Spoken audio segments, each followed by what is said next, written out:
Olá, tudo bem? Até aqui foi um caminho muito complicado, não é? Nós falamos sobre vários conglomerados, desde conteúdo, desde o tipo de material, desde o tipo de linguística, tantas outras coisas que nós falamos acerca da Bíblia Sagrada. Agora eu quero te falar um pouquinho sobre o tipo de escrita, lembrando que ela não é escrita em 3 idiomas, mas é uma escrita cuneiforme, em pedra, escrita em placa, feitas de cera, escrita cuneiforme em argila, e pictografia em papiro e escrita em tinta em papel. Eu quero que você marque isso.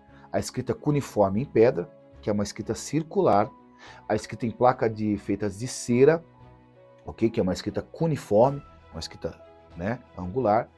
Pictografia é uma escrita em papiro, é uma escrita linear de cima para baixo, e a escrita com tinta de papel, ok? Todos esses são os tipos de escrita.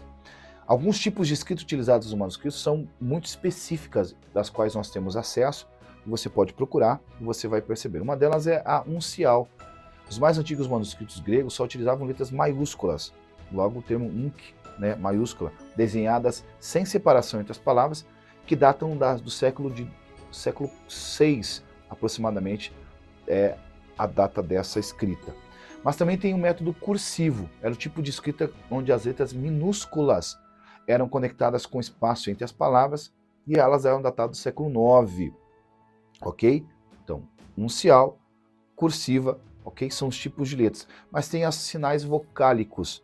Mais ou menos ao redor dos anos de 500, 900 depois de Cristo, foi quando os eruditos judeus, que já falamos aqui, os maçoretas, introduziram um sistema de ponto para ser colocado em cima e embaixo e no meio dos textos do Antigo Testamento. Logo, não poderiam ser unciais apenas, porque elas precisariam ter espaços para que os pontos ficassem entre elas. Isso pode marcar a vocalização do texto. Além disto, eles cercam o texto de uma série de anotações chamadas de massorá, que garantem a imutabilidade do texto. Os maçoretas, por sua vez, ao fazerem isso, colocavam algumas informações para que ninguém alterasse o sentido do texto.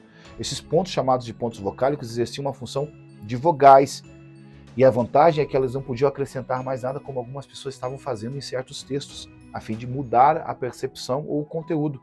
Esse sistema preservou a pronúncia do hebraico, que nesta época era uma língua dos eruditos judeus. Foi o texto hebraico preservado, portanto, por esse grupo de eruditos judeus que chegou até os dias de hoje. Não foram os textos não preservados, mas os textos que foram preservados, colocados algumas anotações para que ninguém mudasse o sentido. Qual é o formato dos manuscritos? Os manuscritos do Antigo Testamento tinham os formatos de livros, ou códices, ou rolos, literalmente rolos. Eles eram enrolados e separados em porções. Os códices eram feitos de pergaminho cujas folhas tinham cerca de 65 centímetros de altura e 55 centímetros de largura. Os rolos eles podiam ser feitos de papiro ou pergaminho. No entanto, eles nunca fugiam da mesma ordem. Se era feito de papiro, todos eram feitos de papiro. Se eram feitos de pergaminho, todos eram feitos de pergaminho. Não havia variação entre si. Quem começava escrevendo em papiro, terminava em papiro. Quem começava em pergaminho, terminava em pergaminho, para que não houvesse dúvida da autenticidade do texto. Esses eram presos por cabos de madeira para facilitar o manuseio durante a leitura e eram amarrados com couro e às vezes selados com cera, para que ninguém pudesse violar o seu conteúdo. E dessa extensão de fala, seja de carta ou de qualquer outra coisa que houvesse. Por isso que a forma com que as letras eram escritas davam um sentido ou não. Por isso que alguns pergaminhos, dizem alguns estudiosos, perderam os seus sentidos, porque ao longo do tempo foram traduzidos, sendo transcritos e sendo passados para novos escritos, e o que tinham sido começados feitos com iniciais, letras sem vogais, passaram a ser maçoretas com letras vocálicas, e aí alguns acham que pode ter havido a perca de sentido, mas não de contexto e de texto e de origem, tá bom? Fico com você até aqui. Nós vamos falar daqui a pouco sobre manuscritos originais da Bíblia Sagrada e eu volto com você.